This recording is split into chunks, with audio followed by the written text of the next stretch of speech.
Xin chào tất cả mọi người, mình là Quỳnh Vi đây. Chỉ còn khoảng 2 tuần nữa thôi là chúng ta lại đón một cái Tết Nguyên Đán, Tết Kỷ Hợi 2019. Chắc chắn là nhiều bạn đã rất là háo hức đi mua sắm quần áo nè, chăm sóc da nè, tập thể dục để có một cái ngoại hình thật là xinh đẹp đón Tết, đúng không nào? Nhưng mà Happy Skin lại nhận được rất là nhiều câu hỏi về việc chăm sóc tóc, làm thế nào để có một mái tóc bồng bềnh óng mượt để đi chơi Tết thật là lộng lẫy. Nói chung là trước đây tóc của Vi cũng khá là mỏng, yếu, dễ gãy rụng, nên là Vi cũng phải gọi là tìm tòi học hỏi và thử các sản phẩm mới về chăm sóc tóc, nên là Vi cũng đúc kết được khá kinh nghiệm để chia sẻ cho các bạn trong ngày hôm nay. Các bạn hãy nhớ là xem hết video clip này và đừng quên subscribe kênh YouTube channel của Happy Skin để tham gia giveaway nha.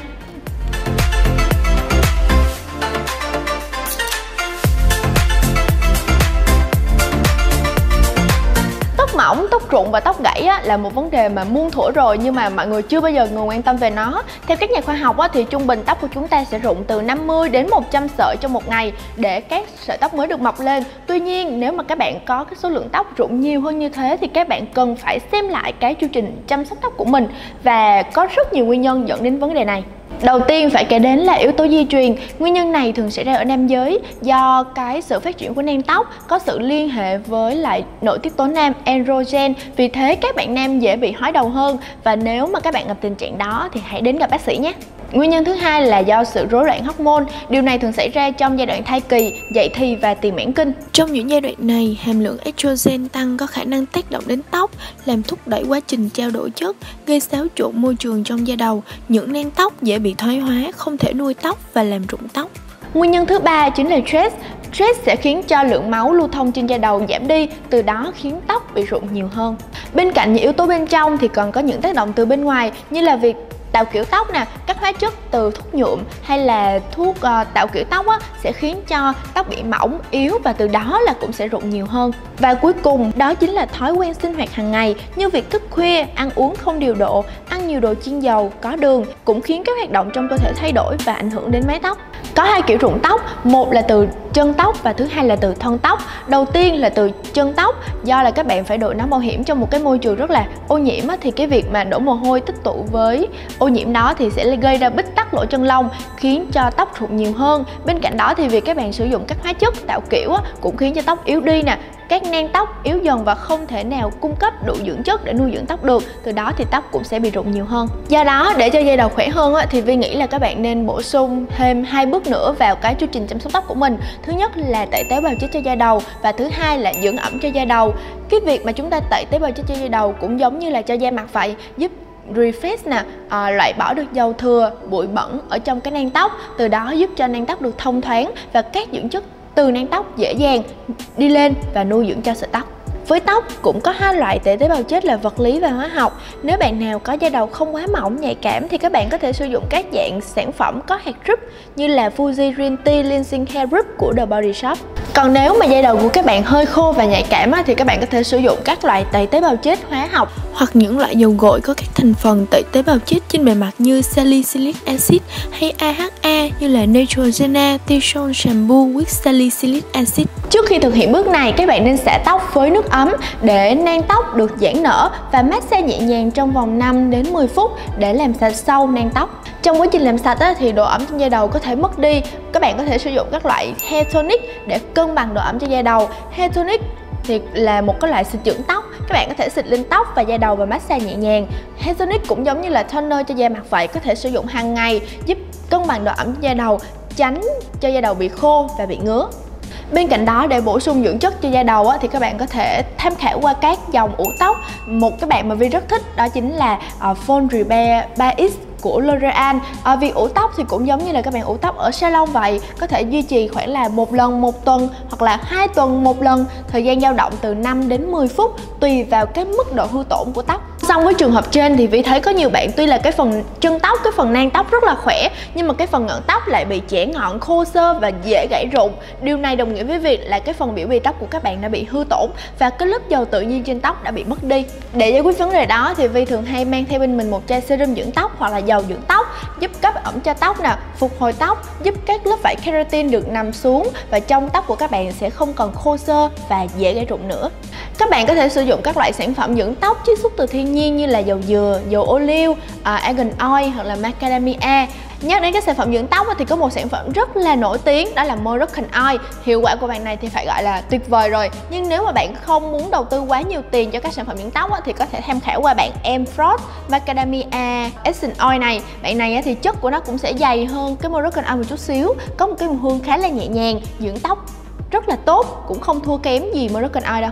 Cách sử dụng rất đơn giản, các bạn chỉ cần cho một lượng vừa đủ trên lòng bàn tay, xoa đều hai tay lại và bôi lên ngọn tóc sau khi gội đầu hoặc là trước khi phải sấy tóc, và sử dụng các loại máy tạo kiểu. Các bạn có thể sử dụng thường xuyên trong ngày nếu mà thấy tóc mình đang quá khô.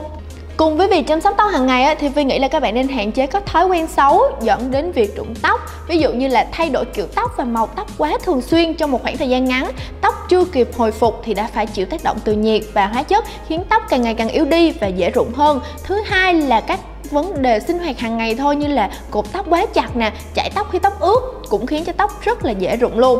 Các bạn có thể thay thế lược răng dày bằng lược răng thưa để giảm ma sát trên tóc và từ đó là hạn chế rụng tóc. Cuối cùng là hạn chế stress và uống thuốc tránh thai, vì đây là một trong những nguyên nhân khiến hormone bị rối loạn và từ đó sẽ khiến tóc bị rụng nhiều hơn. Ngoài việc chăm sóc tóc từ bên ngoài thì các bạn cũng nên sử dụng các sản phẩm kích thích tóc mọc từ bên trong để mái tóc luôn được dày và khỏe.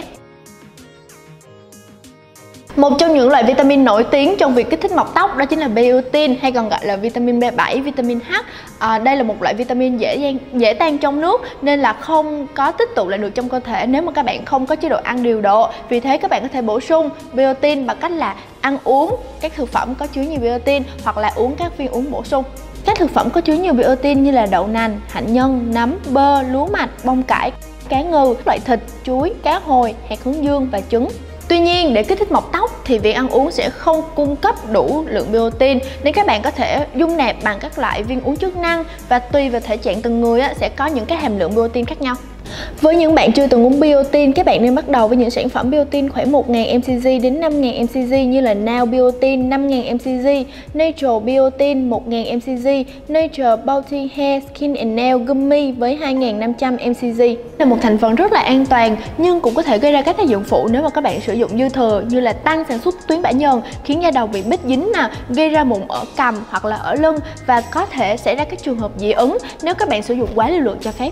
Hàm lượng trên không có tác dụng thì các bạn có thể nâng hàm lượng biotin lên 5000 cho đến 10000 mcg như là một cái sản phẩm Natural Biotin 10000 mcg. Phương pháp thứ hai để kích thích mọc tóc mà một vài người bạn gợi ý cho Vi đó chính là sử dụng các sản phẩm có chứa minoxidil. Tin là một dạng hoạt chất có khả năng kích thích mọc tóc râu bằng cơ chế làm giãn mạch và mở rộng các nang tóc, giúp thúc đẩy tăng trưởng của các sợi tóc, làm các sợi tóc mọc nhanh hơn và dài hơn. Minoxidil có hai dạng thức là dạng uống và dạng bôi.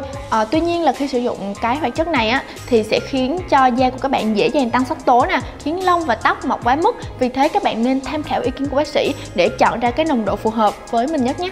Phương pháp thứ ba để kích thích mọc tóc đó chính là BRB, huyết tương dầu tiểu cầu tự thân. BRB là phương pháp tái tạo làn da bằng máu tự thân, thường dùng cho da mặt, dựa vào cơ chế tái tạo giúp đưa các dưỡng chất vào sâu bên trong da. Phương pháp này cũng đang được áp dụng trong việc phục hồi da đầu tổn thương, tăng cường dưỡng chất nuôi các nang tóc và hỗ trợ kích thích mọc tóc tốt hơn. Phương pháp này sẽ được thực hiện là tiêm các huyết tương dầu tiểu cầu vào da đầu, sau đó là lăn kim với các huyết tương nghèo tiểu cầu, giúp kích thích các mạch máu tăng sinh collagen, giúp phục hồi các hư tổn trên da đầu, từ đó lại giúp tóc mọc nhiều hơn. Trong quá trình đó, BRB có thể được pha cùng với tế bào gốc hoặc là polynucleotide, một nhánh nhỏ của DNA, và chiếu ánh sáng xanh để kích thích mọc tóc nhanh hơn.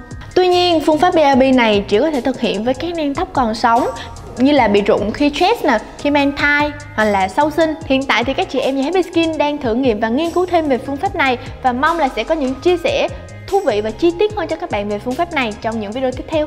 Còn đối với các nang tóc bị chết rồi thì các bạn nên kết hợp BRB và phương pháp cấy tóc để giúp tóc mọc trở lại nhé. Sau khi thực hiện các phương pháp chống rụng tóc và kích thích mọc tóc rồi thì Vi sẽ có 3 mẹo sau đây để giúp cho mái tóc luôn bồng bềnh, bóng mượt. Điều đầu tiên là chúng ta sẽ có cách sấy tóc. Mình sẽ không để cho tóc khô tự nhiên mà sẽ cúi đầu xuống và dùng quạt hoặc là máy sấy ở một cái nhiệt độ thấp thôi để tránh gây hư tổn tóc.